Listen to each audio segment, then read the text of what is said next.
9 సంవత్సరాలకు 2014 కంటే ముందు హంద్రీ నీవా పైన సీత కన్నేస్తే రాయలసీమను సస్యశ్యామలం చేయాలని ఎన్టీ రామారావు ప్రారంభించిన హంద్రీ నీవా పూర్తి చేయాలని సంకల్పంతో ముందుకు పోయా. రాత్రింబగుళ్ళు పరిగెత్తిచ్చా. కడాని ఇక్కడికి నీళ్లు తీసుకొచ్చా. నేనే వీకోటికి కోతలు వచ్చి నీళ్లన్నీ కూడా తీసుకొచ్చి వదిలిపెట్టా.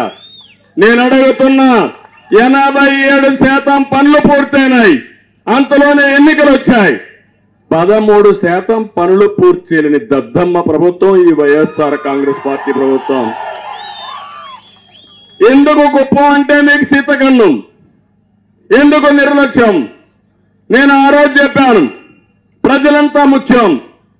నేను ఆ రోజు ముఖ్యమంత్రిగా ఉంటే కుప్పానికంటే ముందు పులివెందులకు నీళ్లు ఇస్తారని మాట నిలబెట్టుకున్న పార్టీ తెలుగుదేశం పార్టీ.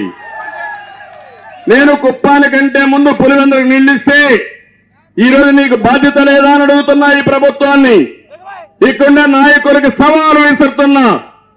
ఎందుకు ఈ నిర్లక్ష్యమని, ఎవరి పాపం అని అడుగుతున్నా. అది గాని 13% పూర్తి చేసుంటే ఈరోజు నీళ్లు వచ్చుంటే, ఈరోజు మీరు చూస్తున్నారు పాలారులో 35 చెక్ డ్యాములు కట్టించిన పార్టీ తెలుగుదేశం పార్టీ. మనం ఉండుంటే ఆ నీళ్లు కూడా వస్తే ఎక్కడికక్కడ చెరువులన్నిటికీ నీళ్లు పెట్టి చెక్ డ్యాములు ఫుల్ గా పెట్టి ఎక్కడ కూడా 100 అడుగుల కంటే కిందన భూగర్భ జలాలు దిగకుండా చేసి మిమ్మల్ని కాపాడే బాధ్యత తీసుకునేవాళ్ళం. నీటి సమస్య లేకుండా కుప్పం నియోజకవర్గం ఎప్పుడు కూడా కరువు అనే మాట లేకుండా చేయాలని నేను ముందుకు పోతే దానిపైన సీత కన్నేసి నేను అడుగుతున్నా, ఏమొచ్చింది మీరు చెప్పమంటున్నా. ఇంకో పక్క మీరు ఒకసారి చూస్తే ఈరోజు ఇక్కడ మంత్రి ఉన్నాడు. మీరు ఒక్క విషయం గుర్తుపెట్టుకోవాలి, పరిగెత్తా వస్తా ఉంటాడు ఇక్కడికి. ఎందుకు వస్తాడు? మన మీద ప్రేమగా తమ్ముళ్ళు, మన గ్రెనైట్ మీద ప్రేమ. ఇక్కడ గ్రెనైట్ గన్లు ఉన్నాయి, అందులో లెక్కలున్నాయి. ఆ లెక్కలు తెలుసుకోవాలి కాబట్టి ఇక్కడికి వచ్చి అందరికీ క్వార్టర్ బాటిల్ తాగిచ్చి మన ఆస్తులను దోపిడీ చేసుకుంటూ పోయే మంత్రి. ఎంత దుర్మార్గం అంటే నేను ఒకటే విషయం అడుగుతున్నా, ఈ వైఎస్ఆర్ కాంగ్రెస్ నాయకులకి ప్రజలకు మంచి చేయాలన్న ఆలోచన లేదు. ప్రజల పేరుతో ప్రభుత్వంలో పెద్దలుగా ఉండి దోపిడీ చేసే పరిస్థితికి వచ్చారు. నేను అడుగుతున్నా, ఈ శాంతిపురంలో నేనే ఇక్కడికి వచ్చాను. నేను ఇక్కడికి వచ్చి క్వారీ దగ్గరికి వెళ్ళాను, ఇల్లీగల్ క్వారీ దగ్గరికి వెళ్ళాను. నన్ను పోనీయకుండా చేయాలంటే కాదని నేను బలవంతంగా వెళ్ళి వీళ్ళు చేసే అన్యాయాన్ని, దోపిడీని ప్రపంచ దృష్టిలోకి తీసుకొచ్చా. అంతేకాదు అధికారులకు రాశాను, చీఫ్ సెక్రటరీ రాశాను, గవర్నమెంట్ ఆఫ్ ఇండియాకి రాశాను. కొన్ని రోజులు నిలిపేశారు. మళ్ళీ ఇటీవల కాలంలో ఏం తమ్ముళ్ళు గ్రెనైట్ దొంగ వ్యాపారం వెళతా ఉందా లేదా అని అడుగుతున్నా. యథేచ్ఛగా వెళతా ఉందా లేదా అంటే మీకు అడ్డం లేకుండా అయిపోయింది. గ్రామాల్లో కూడా కొన్ని గ్రామాల్లో అడుగుతున్నారు, ఎట్లా చేస్తారు అడిగితే దానికి సమాధానం చెప్పే పరిస్థితులు లేరు. అలాంటివన్నీ కూడా మీరు చూస్తే చాలా సమస్యలన్నీ 1-2 కాదు. ఇంకో పక్క మీరు చూడండి, ఈ నాయకులకి 13% అందరినీ పూర్తి చేయలేరు కానీ పనులన్నీ వీళ్ళకే కావాలి. ఇసుక, మద్యం, మైనింగ్, భూములు ఏది వీళ్ళ కళ్ళ మీద పడితే ఇంకా అది మటాష్, ఇంకేమీ దొరకదు మనకు. ఇంకో పక్క మీరు చూస్తే ఆవులపల్లి మీకందరికీ ఒక ఉదాహరణ. పుంగనూరు ప్రాజెక్టులో ఇది ఉంది, పుంగనూరు నియోజకవర్గంలో ఉంది.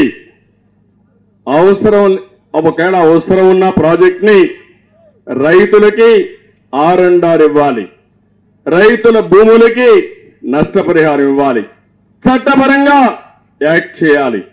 ఆ విధంగా చేయకుండా 2200 కోట్ల రూపాయలకు టెండర్ పెట్టారు. ఏ మాత్రం ఆవులపల్లి గాని, నేతిగుంటపల్లి గాని, ముదివీళ్లకు గాని అనుమతులే లేవు. ఏదైనా ఒక ప్రాజెక్టు కట్టాలంటే దీనికి కొన్ని ఎన్విరాన్మెంట్ క్లియరెన్స్ అని, అడ్మినిస్ట్రేటివ్ క్లియరెన్స్ అని, డిపార్ట్మెంట్స్ అన్ని ఒప్పుకుంటేనే కట్టాల. అలాంటిది మొత్తం చేయకుండా అందరినీ బెదిరించి భయభ్రాంతులు చేసి ఆ ప్రాజెక్టు కడితే వాళ్ళు కోర్టుకు వెళ్ళారు. రైతులంతా చందాలు వేసుకుని గ్రీన్ ట్రిబ్యునల్కి వెళ్ళారు. వాళ్ళు ఇది అన్యాయం, చట్ట వ్యతిరేకం, ఇది చేయడానికి వీల్లేదు అని 100 కోట్ల రూపాయలు ఫైన్ వేశారు. కడాన సుప్రీంకోర్టు వరకు పోరాడారు. సుప్రీంకోర్టుకు పోతే ఇది అన్యాయం, ఇది కరెక్ట్ కాదని 25 కోట్ల రూపాయలు అడ్వాన్స్ కట్టండి, తర్వాత ఏం చేస్తాం కేసు విచారించి జడ్జిమెంట్ ఇస్తామన్నారు. అంటే ఒక వ్యక్తి దుర్మార్గానికి, అన్యాయానికి, అరాచకానికి ప్రజాధనం 25 కోట్లు పెట్టి రేపు ఇంకా పెట్టే పరిస్థితికి వచ్చారు. ఇదే వ్యక్తి జిఎన్ఎస్ఎస్ కింద హంద్రి నివా కింద 5,500 కోట్లు ఎనికే పన్నుని ఇచ్చారు.